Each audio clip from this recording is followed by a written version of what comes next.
Atenção! Começa agora uma teleaula de Geografia do Ensino Médio. Você vai assistir a teleaula de número 37. Bons estudos!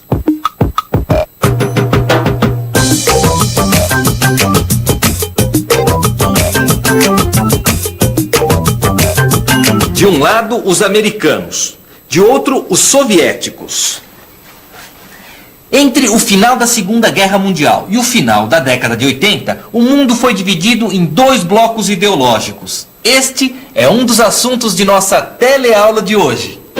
Você vai ver que a ordem geopolítica mundial era dominada pelas duas potências. Aos poucos, essa bipolaridade foi dando lugar a uma nova polaridade, disputada agora pelas mais fortes economias de mercado. Você vai conhecer ainda os megablocos da economia globalizada.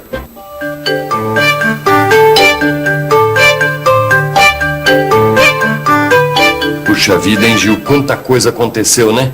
A gente olha essas imagens e nem parece que são fatos tão recentes, né? E tem mais, né? Depois da Segunda Guerra Mundial, o mundo se dividiu praticamente em dois blocos. Exatamente. O bloco capitalista, que era liderado pelos Estados Unidos, né? E os socialistas, cujo polo era a União Soviética. Exatamente. Inimigos, né? Tanto no plano econômico quanto no militar. Era o começo da Guerra Fria, né, Vicente? Exatamente. Que só foi terminar de vez em 1989, com a queda do Muro de Berlim, né? Lembra? Foi uma festa. O muro sempre foi um dos marcos mais ostensivos dessa divisão do mundo. A sua derrubada marcou simbolicamente o fim da Guerra Fria. Significava também a desestruturação do socialismo real e, de certa forma, a vitória do capitalismo moderno. Apenas dois países não eram pró-americanos e nem pró-soviéticos: a China e a Índia. Dois estados com dimensões continentais. Tanto a China quanto a Índia mantiveram esquemas político-econômicos próprios, com significativa autonomia. Pouco a pouco foi se estruturando um terceiro bloco, o chamado Terceiro Mundo, formado por países não alinhados com nenhum dos blocos já existentes, países pobres. O Terceiro Mundo passou a ser pensado como o mundo subdesenvolvido. Em 1985, o primeiro-ministro soviético Mikhail Gorbachev anunciava os primeiros desgastes do sistema comunista. Estamos percebendo um desgaste progressivo dos valores ideológicos e morais do nosso povo. Os indicadores sociais, que atestam a melhoria da qualidade de vida, crescem hoje mais lentamente. E as dificuldades de atender às necessidades de abastecimento, de habitação, de bens e serviços são evidentes. Mas nós não podemos aceitar a estagnação.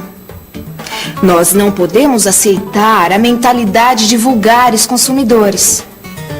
Se nós aprendermos a trabalhar melhor, seremos mais honestos e cuidadosos uns com os outros.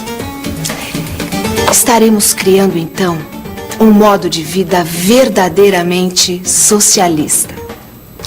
Gorbachev já previa a necessidade de reestruturar a economia soviética para fortalecer certos princípios do socialismo.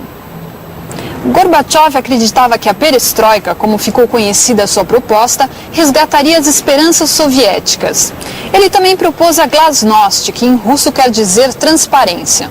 A glasnost revelaria os privilégios e a corrupção do sistema, colocando de novo a sociedade nos trilhos, retomando a estabilidade e o crescimento econômico. Mas o processo acabou sendo atropelado pelos fatos. No final de 1989, a União Soviética foi forçada a se retirar do leste europeu. No dia 9 de novembro, o Muro de Berlim é derrubado. Abre-se assim o caminho para a reunificação da Alemanha, dividida desde o final da Segunda Guerra. Deixa de existir a Alemanha Oriental comunista e a Alemanha Ocidental capitalista. Em seguida, os países das Europas Central e Balcânicas pedem a retirada das tropas soviéticas dos seus respectivos territórios. E em 1991, são dissolvidos o Comecon e o Pacto de Varsóvia. Então, depois da queda do Muro de Berlim, o Império Soviético entrou numa profunda crise econômica, política. Eu me lembro. Todo dia a gente via notícias vindas de lá de tentativas de golpe, de protestos populares, de revolução. Foi... Então, uma crise sem precedentes, né? E um pouco mais de um ano depois, em 21 de dezembro de 1991, acabou a União Soviética. Como assim acabou? Como assim acaba? Acaba. A antiga União Soviética, como um único bloco, acabou. E no seu lugar surgiram 15 repúblicas, todas com autonomia. E as várias repúblicas não ficaram mais fracas com essa dissolução? Logo surgiu a ideia delas se unificarem. 12 das 15 repúblicas soviéticas formaram então a Comunidade dos Estados Independentes, a CEI. Agora, Gil, a dissolução da União Soviética, na verdade, foi uma vitória americana, né? Com certeza. Em 1991, a ação dos Estados Unidos no Golfo Pérsico reafirmou a posição deles como superpotência hegemônica. Os americanos bombardearam o Iraque em represália à invasão do exército de Saddam Hussein no Kuwait, país vizinho. Os Estados Unidos impõem ao mundo a Pax Americana e passam a dominar a nova ordem mundial. Isso, para alguns geógrafos, significa um mundo unipolar. Outros geógrafos já discordam. Para eles, o mundo pós-guerra é multipolar, formado por vários megablocos regionais. Uma coisa ninguém tem dúvida: os Estados Unidos são a primeira potência econômica, científica e tecnológica do mundo contemporâneo. O American Way of Life, jeito de ser e viver da sociedade americana, exerce influência impressionante no imaginário coletivo mundial. A liberdade, como o maior bem a ser preservado, exercida nos limites da ação individual, é o princípio da democracia e a principal característica dos americanos. Mas nos Estados Unidos as coisas também mudaram. Se no final da Segunda Guerra o dólar valia muito, hoje a coisa não é tão estável e tranquila assim. Existem outras moedas fortes no mercado e o déficit comercial da balança americana começa a preocupar, graças à entrada de importados mais competitivos nos Estados Unidos, ou seja, a internacionalização da economia. Em 1994, os Estados Unidos se unem a 2 outros países com o objetivo de estabelecer uma zona de livre comércio entre eles. Os Estados Unidos se aliam a uma potência média, o Canadá, e a um país em desenvolvimento, o México. Juntos formam um Acordo de Livre Comércio da América do Norte, o NAFTA. A ideia era ampliar as negociações com outros países e criar um grande mercado do Alasca até a Terra do Fogo. A Europa não fica atrás, ela também procura uma nova ordem política e econômica. Ela já tinha um mercado comum europeu conhecido como Comunidade Econômica Europeia, criada em 1957 no pós-guerra com a assinatura do Tratado de Roma. Mas as últimas barreiras foram abolidas em 1993 com o Tratado de Maastricht. Esse tratado definiu as novas estratégias da União Europeia. E a partir de 1999, a adoção de uma moeda única, o euro. Até 2000, essa era a composição da União Europeia. De 2001 a 2007, alguns países do antigo bloco comunista foram incorporados à União Europeia. Provavelmente, outros países da Europa vão aderir a essa comunidade. Vamos ver agora o que aconteceu com outra parte do planeta. Nos anos 30, o Japão desenvolveu um grande projeto político-militar para dominar a Ásia. Mas o avanço imperialista japonês terminou na Segunda Guerra Mundial. O Japão saiu da guerra totalmente destruído. A rendição foi incondicional. O país foi proibido de reconstituir qualquer base militar. Mas o que o Japão não conseguiu realizar militarmente na década de 30, conseguiu realizar economicamente na década de 80. O Japão investiu no desenvolvimento de tecnologia, aplicou em suas empresas a reengenharia, conseguindo produzir mais e mais barato. Assim, começou a colocar no mercado produtos melhores a preços mais competitivos, inclusive dentro dos Estados Unidos. O país passa a ser o polo do megabloco do Pacífico, que começava a se esboçar. O processo de abertura política da China abre novas possibilidades para o capital japonês. A partir de 1979, surgem as zonas econômicas especiais. Os japoneses começam a investir nessas regiões e transferir tecnologia para lá.